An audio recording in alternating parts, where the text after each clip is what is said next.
Number 5. This first story is of a guy from Scotland. He says that while he doesn't particularly remember the story himself, his mother told him about it when he was older and still firmly believes it to this day. He says, "When I was about 4, we were driving through Scotland, and I'd never been to Scotland before in my life. We stopped at this pub in a small village. I got out of the car and said, 'Oh, my favorite place,' which my parents thought was a bit weird, but just sat down and got a drink, and my dad looked around and said, 'Where are the toilets?' I apparently leapt up and took him by the hand straight to the toilets, which were actually tucked away right behind a fake wall. Apparently my parents were just a bit unsettled, but assumed I'd seen them on the way in. But that's when it got weird.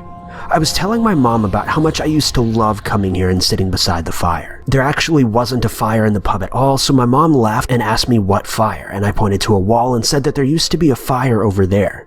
She shrugged it off, but then I carried on and went into detail. I claimed I used to live out here and came to the pub nearly every day. I was friends with the owner, Fred.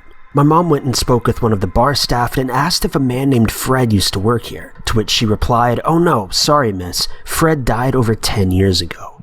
My parents say it was one of the spookiest things. Obviously, maybe I'd seen a sign, maybe I'd noticed the toilets when I walked in, or seen a picture of an old fireplace on the wall. I don't remember. But I choose to believe that I used to be an old farmer with a local pub in Scotland. Number 4.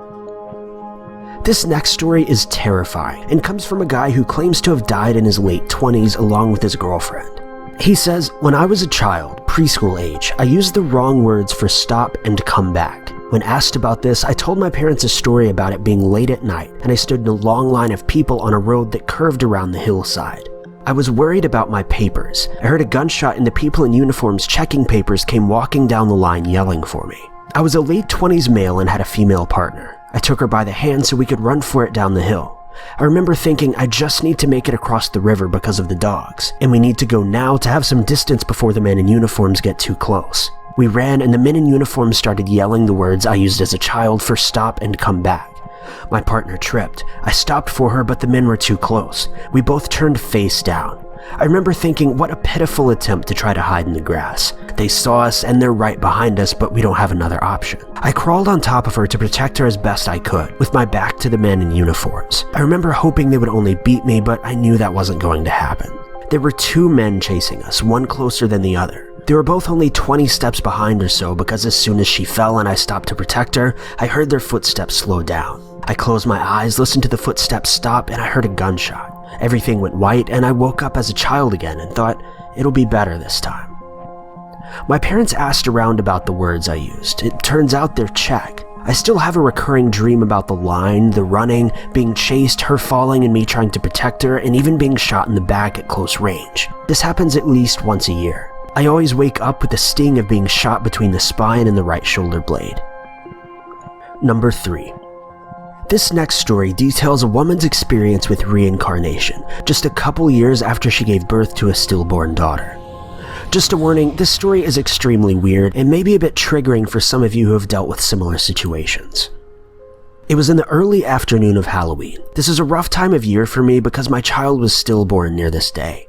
I was sitting in a chair in the den. My husband was working at the desk on the opposite side of the room. My 2.5-year-old daughter was moving around the room, not really doing anything. As always happens on this day, my thoughts turned to my stillborn daughter. Suddenly, my daughter plops a book onto my lap. Remember, she's 2 and she can't read yet. The book that she handed me was one that was given to me after the stillbirth. It was a pagan book for grieving parents. Startled at the coincidence, I just kind of stared at the book. My daughter then flipped open the book and attempted to point to a paragraph. I obeyed and read the paragraph. It was talking about how a child who dies may reincarnate back into the same family or somewhere nearby. So I wondered where my child might have reincarnated. My daughter then patted on my leg and broke an hours-long silence and said in baby talk, "I'm right here, Mommy." Number 2. This next story details a babysitter's encounter with a child who claims to remember his time in the war. Her post states, "I babysat this child frequently when I was younger. When he was 4, he began drawing a particular building non-stop. Except it wasn't a typical 4-year-old scribbly drawings. He had drawn it in a similar fashion to an architect, on an angle and using folded paper as a makeshift ruler to make the straight lines. It was absolutely insane. He had the windows drawn perfectly in line, everything was dimensional. He would spend hours drawing this building over and over again. One day, when he was sitting in another room drawing, I walked by and noticed that he was drawing something else. It was an aerial view of the city block, except it had a couple of buildings and some other blank spaces. He had drawn maybe 40 to 50 X's on the page in some kind of formation, others by the corner of the buildings and by trees, some were inside of the buildings. I asked him what the X's were and why some of them were inside the buildings and some were outside. He said, "The infantry is looking out the window." I said, "What was that? I didn't hear you." He sighed and said, "We were losing daylight and had to move fast to make it through. My men took the building and we were looking out the window." I asked, "Your men? What are you talking about?" He looked at me with such a pained expression. I'll never forget it. He pushed his drawing back and sat for a moment, staring at it, then quietly and very sadly said, "Those were my men."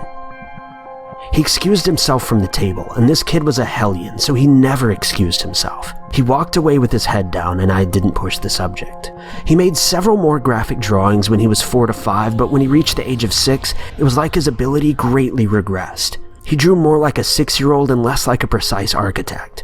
He never mentioned infantry or his men again. No one in that family was in the military, and he would have never been exposed to anything like that. Number 1. In this final story, a mother tells of how her young son claims to have been a pilot in a past life, but eventually made a fatal mistake. She says, "When my son was 3 years old, my husband decided to take him on an airplane tour of our small city. They booked a tour in a small 3-seater plane, pilot and my husband in the front and room for the little guy in the back. When they got out on the tarmac though, our son pushed past the pilot and climbed into the pilot's seat. When my husband told him he couldn't sit there because that was for the pilot, our boy got really sad and quietly said, 'It's because I crashed it last time, isn't it?' He then started crying and shaking his head, yelling, 'All of those people died because of me.' He then climbed back down and started running back to the terminal in tears. My husband finally got him settled down by explaining that his legs were too short for his feet to reach the pedals, and it wasn't because he crashed it last time. So back they headed to the plane and got settled in. Sitting in the back, my boy asked if he could have a headset. They then gave him one and left the microphone turned off, but the pilot didn't tell him the microphone was turned off. So the little guy started doing his checks and trying to talk to the tower. Needless to say, the pilot was a little freaked out about this, but he never did ask our son about why he supposedly crashed a plane. 3 years later, we all headed to an aviation museum, and our now 6-year-old son started talking to one of the curators about a certain type of World War II British plane. I was a bit surprised because we didn't have any books about planes in our house, and he'd never shown any interest in them before. Lucky for my son though, the aviation museum was in the process of restoring one of the very planes he was talking about, and they offered to let us have a look even though it wasn't ready for display yet. Apparently, a private collector had modernized the plane sometime in the late 1970s or so, and they were in the process of restoring it to its original condition. My son started pointing out several different items in the plane that he thought weren't right, and things that had been replaced, etc. When we asked about how he knew about this, he said he had flown one of these a few times when he was big. He couldn't tell us much more except that he normally flew a different type of plane that he'd crashed because he had made a mistake. He also said that several innocent people died in the crash and that it wasn't their time to die yet. He got very sad and then said he didn't want to talk about it anymore. When we asked about it again when he was in his teens, he said he remembered the trip to the museum but didn't remember being big before.